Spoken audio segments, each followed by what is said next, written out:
Ortiz. Ortiz, ¿verdad? Gracias, es todo, hermano. Gracias. Muy bien, muy buenas tardes. Bueno, primeramente agradecerles esta invitación para participar en este congreso, porque esto nos da una oportunidad de poder divulgar lo que en la universidad hacemos y también al interior del seminario de historia, porque tenemos el seminario de historia, para poder contribuir a la preservación de nuestro patrimonio cultural. Como hacían referente aquí, somos varios que presentamos este trabajo por el hecho de que es un trabajo multidisciplinario, donde trabajan arqueólogos, trabajan oceanólogos, trabajan gente de distintas disciplinas, y con la finalidad de precisamente tratar de encontrar un sentido a la investigación científica, que es socializarla y poderla llevar también a esquemas de desarrollo sustentable. Por eso el tema este, Geodiversidad, Patrimonio Cultural y Turismo en Baja California, lo orientamos precisamente el foco de atención es hacia el turismo sustentable. Siguiente, por favor. Pero primeramente pues tenemos que definir qué es el término de geodiversidad, porque es un concepto relativamente nuevo que se ha difundido muchísimo en Europa y en Asia y que se ha convertido en un instrumento de gestión del patrimonio natural y cultural. Y lo definimos de esta forma: el número y variedad de estructuras sedimentarias, tectónicas, materiales geológicos, o sea, minerales, rocas, fósiles y suelos, que constituyen el sustrato de una región sobre la que se asienta la actividad orgánica, incluida la antrópica, es decir, también la actividad humana entra en este concepto. Y si nosotros visualizamos un paisaje como este que tenemos aquí, vamos a ver que está constituido tanto por un paisaje natural y un paisaje cultural. El paisaje natural, que lo va a constituir toda la flora y la fauna, es decir, la biodiversidad. Y lo que son las rocas, los minerales, los fósiles que se encuentran en estas rocas constituyen la geodiversidad. En tanto, el cultural constituyen las evidencias históricas y arqueológicas, todo que las formas como el hombre se ha estado apropiando de los recursos a lo largo de la historia. Y todo esto constituye parte del paisaje. Hay que ver aquí que la geodiversidad interactúa en la cultura porque el hombre a lo largo de su historia se ha apropiado precisamente de los materiales de la tierra. Los instrumentos líticos, las construcciones que nosotros vemos, todas parten de tierra, de cemento, de minerales, metales, etcétera, que es donde entra precisamente la biodiversidad. Y a su vez la biodiversidad, la distribución que tenemos de flora y fauna obedece a las características del relieve, a la geomorfología, a la elevación, y todo eso está regulado por procesos tectónicos y que van a influir en la forma como va a estar distribuida tanto la flora como la fauna. Siguiente, por favor. De tal forma pues que en Baja California tenemos nosotros un verdadero paraíso en cuanto a flora y fauna por las características peculiares de su origen. Es un rasgo fisiográfico, una península que se originó hace apenas alrededor de 6 millones de años y que ese aislamiento geográfico ha llevado a que tanto su flora como su fauna sea tan diversa. Aquí tenemos muchas especies que son únicas en el mundo, producto precisamente de ese aislamiento. Bueno, ¿y aquí cómo tenemos nosotros relacionada la biodiversidad? Bueno, en Baja California tenemos otros paisajes tan diversos como depósitos minerales como los que encontramos cerca del mármol, en un sitio que se llama el Volcán. Tenemos nosotros rocas sedimentarias con una gran cantidad de fósiles, en algunos casos como este que tenemos aquí, ¿verdad?, con verdaderos bosques petrificados, y que las características geomorfológicas son muy variadas, ¿no? Desde las cadenas montañosas como la Sierra de Juárez y San Pedro Mártir, con esos espectaculares paisajes, esos espectaculares cantiles, hasta rocas sedimentarias que tienen formas verdaderamente muy estéticas dentro del paisaje. Entonces, todo esto es lo que constituye las interacciones que tiene la biodiversidad con el medio natural y con el cultural, porque el hombre precisamente ha utilizado estos materiales para proveerse de servicios y de bienes. Siguiente, por favor. Pero para que nosotros podamos hacer uso de esa geodiversidad necesitamos valorarla. ¿Cómo la valoramos? Bueno, esto lleva todo un proceso que va primeramente desde la identificación de qué elementos de la geodiversidad son importantes, clasificarlos e inventariarlos, evaluarlos, y con esas evaluaciones podemos nosotros empezar a establecer medidas de protección y, lo más importante, de uso, que podamos darle un uso económico, porque eso es lo que precisamente va a ser la clave para poderlo preservar. No podemos amar lo que no conocemos. Entonces, necesariamente requerimos nosotros saber el valor que tienen nuestros recursos para que les podamos dar un valor de uso y los podamos proteger. ¿Siguiente, por favor?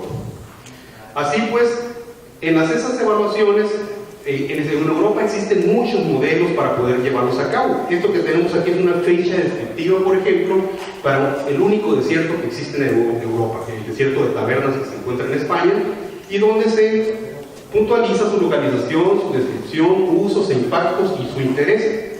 Esto lo hemos tomado nosotros como un modelo, siguiente por favor, para poder establecer nuestras propias fichas de identificación de la geodiversidad de Baja California. Aquí tenemos, por ejemplo, algo que pertenece al patrimonio cultural, ¿verdad? Que son el caso de la misión de Santo Domingo, que está localizado en Vicente Guerrero, donde tenemos su descripción y tenemos aquí el tipo de interés, su tipo de uso y por supuesto también las valoraciones que damos nosotros con respecto a ello. Siguiente, por favor. Bueno, esta es la manera como podemos nosotros hacer una valoración de la geodiversidad. Y aquí tenemos que entrar también nosotros a cómo podemos nosotros insertarla dentro de modelos turísticos. Y en este caso es importante también referir lo que son los georrecursos culturales.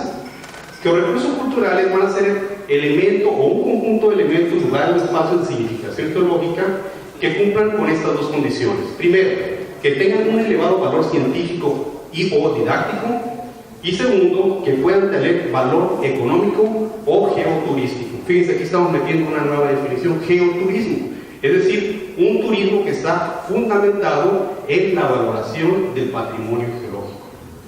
Entonces, los activos que tenemos para la generación de estos modelos turísticos, ¿cuáles van a ser? Primeramente, el valor que tenga el paisaje.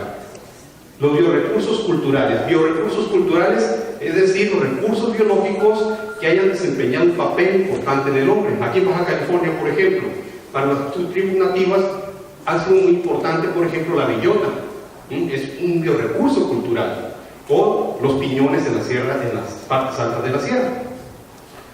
El siguiente activo sería el patrimonio histórico, artístico, arqueológico y algo bien importante, el etnológico, que tanto lo hemos menospreciado, porque no le hemos sabido también dar valor a nuestras culturas nativas. Y finalmente, la gastronomía y la artesanía que pueden derivar de las actividades locales que existen en una determinada región. ¿Siguiente, por favor? Bueno, esto nos conduce a nosotros a modelos de desarrollo sostenible que parten de ellos desde la conferencia de Río de Janeiro del 92 y de la conferencia de Johannesburgo del 2002, que establecen como políticas para un desarrollo sostenible que éstas sean de tipo ambiental, de ordenación del territorio, que estén fincadas en el desarrollo rural, porque es donde tenemos la mayor parte de estos recursos naturales y culturales. Y además que el turismo sea el factor o la pieza clave para poder impulsar ese desarrollo sostenible, como ya el compañero de Trent acaba de mencionar, ¿no? Yo creo que lo escribió muy bien y muy ampliamente. Entonces, esto que nos conduce a que podamos establecer conservación y utilización del patrimonio natural y cultural como una base para esos modelos sostenibles de desarrollo en las áreas rurales, principalmente. Siguiente, por favor. Pero mencionaba pues que no podemos nosotros valorar nuestro patrimonio si no lo conocemos. Y aquí vamos a hacer una breve semblanza de ese patrimonio cultural que contamos en Baja California, de una forma bastante sintética, no estamos en el tiempo. Entonces, aquí en esta cronología cultural de Baja California de Lightlander, pues nos establece a nosotros que al menos la prehistoria la podemos dividir en un periodo paleoindígena, arcaico y la prehistoria tardía, que parte al menos de más de 10.000 años, ¿no? Alrededor de unos 12.000, 13.000 años, que están fincados en el hallazgo de puntas tipo Clovis. Noten que esta cronología está establecida con artefactos líticos, o sea, con puntas de proyectil que representan las primeras formas de apropiación de los recursos de la tierra de los pobladores de Baja California, es decir, utilizar minerales y rocas para hacer puntas de proyectil. Siguiente, por favor. Y así pues, en Baja California tenemos que esas evidencias se centran particularmente en la parte central de la península y un solo hallazgo de puntas Clovis que se ha hecho en Isla de Cedros. Pero esto coincidió que a finales del Pleistoceno ocurrió un periodo de desertificación de toda la Baja California, lo que llevó a que el hombre tuviera que adaptarse a nuevas formas de explotación de los recursos naturales, de tal forma que de utilizar puntas de proyectil diseñadas para la caza mayor, llamémosle así, tuvieron que optar por comenzar a explotar las zonas costeras, principalmente moluscos. desde hace pues alrededor de unos 12.000 años. Siguiente, por favor. Y esas evidencias arqueológicas que son nuestro patrimonio, hay que recalcar también algo que no mencioné. Patrimonio constituye lo más relevante de los recursos culturales con que contamos, porque no todo tiene valor patrimonial. Es patrimonial lo más valioso, lo más relevante, lo más significativo, o que pase a formar parte de nuestra identidad. Bueno, así tenemos nosotros pues los concheros, que son tan abundantes en toda la península, tanto en la costa del Pacífico como del Golfo, los talleres líticos donde encontramos dispersos materiales para la construcción de artefactos, los famosos corralitos. Hay que recordar que en Baja California no tenemos arquitectura monumental en la prehistoria. Las manifestaciones más monumentales de tipo habitacional pues son la utilización de resguardos o la construcción de estos corralitos. Esto es algo verdaderamente interesante porque estos corralitos están hechos con madera petrificada. Siguiente, por favor. Y finalmente, pues la utilización ya de la cerámica, ¿no? Que también para ello que se requiere, pueden utilizar arcillas, ¿no? Como las que tenemos aquí, ¿no? Que ya representan el periodo humano, ¿no? La prehistoria tardía. Siguiente, por favor. Y finalmente, la extensa red de senderos que encontramos nosotros prácticamente en toda la península. Al menos en mi experiencia es impresionante los lugares hasta los cuales durante la prehistoria el hombre pudo tener acceso. Y aquí hay que ver que estos senderos constituyen un potencial enorme desde el punto de vista turístico, sobre todo hoy en día que está tan de moda el senderismo. Y esos senderos, la reutilización de esos senderos prehistóricos con fines también de turismo cultural, es una oportunidad también de explotar esta rama del turismo. Siguiente, por favor. Y naturalmente, pues lo que le ha dado fama a Baja California, que es el arte rupestre, ¿no? Que en el caso de nuestro estado, pues está representado tanto por el petrograbado, la pictografía abstracta y la pintura rupestre monumental, que también nos alcanza aquí en Baja California, ¿no? Este es el caso de Mesa del Carmen o de Montevideo, ¿no? Que se encuentra cerca de Valle de los Ángeles. Siguiente, por favor. Si pasamos a la etapa misional, vemos una nueva forma de apropiación de los recursos naturales, que es sobre todo la arcilla para la construcción de edificios a base de adobe y también de materiales pétreos propios de la región, como el caso pues, de las misiones de Santa Gertrudis o de San Borja, que están construidas de todas volcánicas de la misma localidad. ¿Siguen? La siguiente etapa cultural pues, es cuando se empezaron a explotar ya los recursos mineros, de lo cual han quedado pueblos fantasmas que representan verdaderos paraísos para poder realizar geoturismo, es decir, turismo que esté orientado al reconocimiento de zonas minerales o de zonas mineras. Es el caso, por ejemplo, del Mármol o de Pozo Alemán. El Pozo Alemán es un lugar fantástico, ¿no? Es un verdadero pueblo del viejo oeste totalmente abandonado. O, por ejemplo, en Las Flores, acá en el Valle de Los Ángeles, cerca de Valle de Los Ángeles, o en las zonas del desierto de la Laguna Salada, ¿no? Como es el caso de Palma de Cantú. Siguiente, por favor. Y en la época de los ranchos, ¿no? Porque los ranchos también vinieron a formar parte pues, de una nueva forma de utilización del espacio y algunos de esos edificios han llegado hasta nuestros días. El caso de San Fernando de Benicatá, que reúne no solamente el aspecto prehistórico, porque tenemos ahí petrograbado, pintura rupestre, tenemos nosotros ruinas misionales y además las ruinas del rancho. O ranchos que han sido icónicos también en la historia de Baja California por ser las postas principales antes de que existiera la carretera peninsular, como es el caso del rancho, rancho Johnson, perdón, el que tenemos aquí, o el rancho de Santa Clara, que es un sitio histórico muy interesante porque es el único donde llegó una comunidad de afroamericanos que vinieron huyendo de Estados Unidos y se establecieron ahí precisamente este rancho. Un hecho también poco conocido desde el punto de vista histórico. O también el caso del rancho Ramajal, que se encuentra aquí cerca del estero, que es un rancho también que fue construido entre 1902 a 1904, pero que ya teníamos nosotros el rancho fundado desde 1898, 1890 por ahí. Siguiente, por favor. Y algo que también es bien importante y que es un sentido de pertenencia y de identidad en muchos de los pueblos de Baja California son los geosímbolos, es decir, los cerros o los rasgos geomorfológicos con los cuales nos identificamos como ciudadanos. El caso aquí en Ensenada lo tenemos con el Cerro del Vigía. Y aquí tenemos algunos casos pues en las proximidades de Rosario, por ejemplo, el famoso castillo que se encuentra asociado a una falla normal, o el famoso cerro de la Mujer Dormida, que yo creo que están más obvios, ¿no?, que educativos, ¿verdad? O también, pues, en el caso de las tetas de cabra, que además es un sitio paleontológicamente importante a nivel mundial, porque es el único que tenemos en Baja California donde existen mamíferos de hace alrededor de 40 millones de años. El otro ejemplo lo tenemos también ahí cerca de la misión de Santo Domingo, en la Peña Colorada, que también ha sido importante desde la prehistoria, en la época misional, como un punto de referencia, y también por la existencia ahí del famoso rancho de Margarita Henkel. Siguiente, por favor. La Mesa de la Sepultura, que también representa un geosímbolo en la proximidad del Rosario. Algunos como que debieron haber sido importantes en la prehistoria, como en el caso de esta cueva que tiene forma de la cabeza de una serpiente de cascabel, que se encuentra en Coronel, o la famosa lobera, que no es lobera, es una foquera, ¿no?, porque son focas las que hay ahí, no lobos, y que aquí pues hay que también rescatar los nombres originales de estos sitios, que son verdaderos geosímbolos, porque el nombre original era el desfondadero, y que está bien atestiguado en el diario de terror. Siguiente, por favor. Y finalmente la etnología y las artesanías de las culturas locales, que aquí en el caso pues, de Baja California, pues tenemos nuestras etnias que aún elaboran trabajos artesanales, algunos de ellos que están basados también en la explotación de la biodiversidad, es decir, de la arcilla para la construcción, por ejemplo, de estos hermosos ejemplos de alfarería. Siguiente.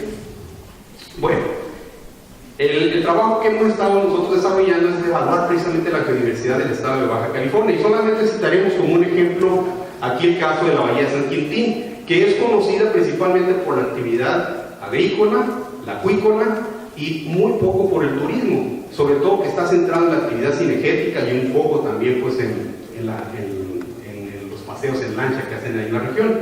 Pero sin embargo, veamos la importancia que tiene Bahía San Quintín desde el punto de vista natural y cultural. Primero, que es un campo volcánico de características únicas en la costa aquí del Pacífico. Es algo que le llaman un volcanismo intraplaca, ¿sí?, que no en todas partes lo encontramos.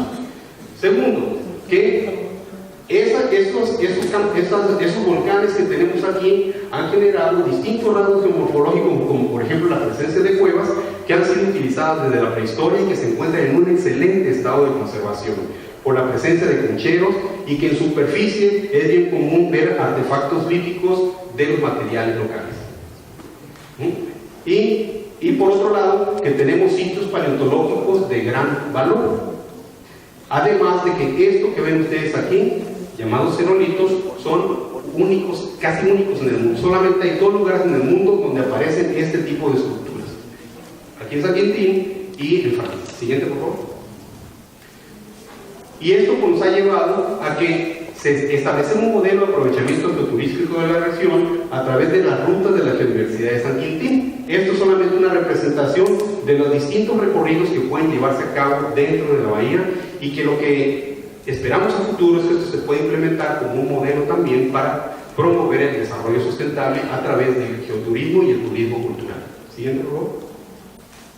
Bueno, en la reunión de la referencia de la UNESCO celebrada en 1972, establecen el patrimonio cultural y el patrimonio natural están cada vez más amenazados de destrucción, no solo por las causas tradicionales de deterioro, sino también por la evolución de la vida social y económica, que agrava con fenómenos de alteración o de destrucción aún más temibles. Por tanto, el deterioro o la desaparición de un bien del patrimonio cultural y natural constituye un empobrecimiento nefasto del patrimonio de todos los pueblos del mundo. Siguiente. Es decir, el patrimonio cultural es muy valioso porque una vez perdido jamás lo vamos a recuperar. Y veamos aquí el caso. En el lado en San Felipe tenemos aquí un escenario que tenía para nosotros un alto valor didáctico, porque tenemos cantiles del Pleistoceno, dunas costeras que se encuentran estabilizadas por la vegetación, y además concheros arqueológicos con una gran cantidad de materiales líticos. Y podemos ver lo que ocurrió. Todo un escenario paisajístico que tenía un gran valor natural y cultural. Siguiente, por favor. Por lo tanto, ¿cuáles son las conclusiones a las que podemos llegar? Primero, la universidad es un compendio de información para el avance del conocimiento científico, un instrumento para la educación, la difusión cultural y sobre todo algo bien importante, el fortalecimiento de la identidad, que es algo que a veces nos hace mucho trabajo. Siguiente, es necesario atribuir al patrimonio cultural y natural de Baja California una función en la vida colectiva de la sociedad, integrando su protección en los planes de desarrollo e incorporando la universidad como instrumento de gestión. Fíjense, aquí se nos está ofreciendo una oportunidad única, ser los primeros en el país en poder incorporar este concepto como un instrumento de gestión para contribuir a la preservación ya no solamente del patrimonio natural, sino también del patrimonio cultural. Y finalmente, que Baja California posee una vocación natural hacia el turismo en sus modalidades de geoturismo, turismo cultural y de aventura, y actividades cuya demanda están creciendo cada vez a nivel mundial. Y eso lo podemos palpar porque aquí en Baja California mucho de este tipo de turismo no es desarrollado por inversionistas mexicanos, sino por extranjeros, que incluso vienen desde Europa a hacer viajes sobre todos los sitios patrimonios de la humanidad, como el caso de la Sierra de San Francisco. Fin, siguiente. Y muchas gracias por su atención.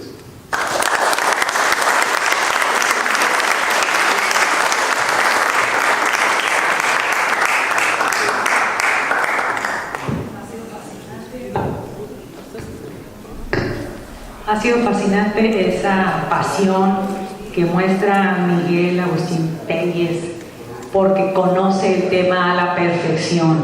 Y claro que nos invita a conocerlo, nos invita a que disfrutemos de manera particular todos estos recorridos bien argumentados. Y por lo tanto, el equipo lo integran, aparte del maestro, Ángel Raúl Herrera Gutiérrez, Ena Montserrat Fonseca Ibarra, Jorge Alberto Muñoz Gómez y Roberto Guardado.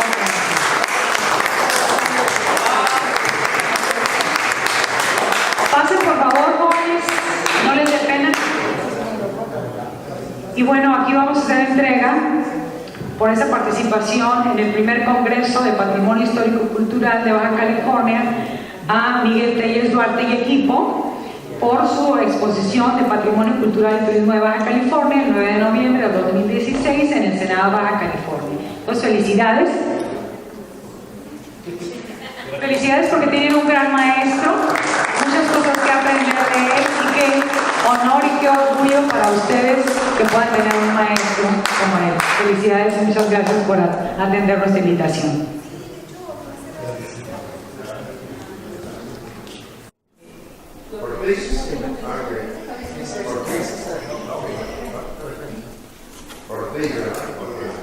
Gracias.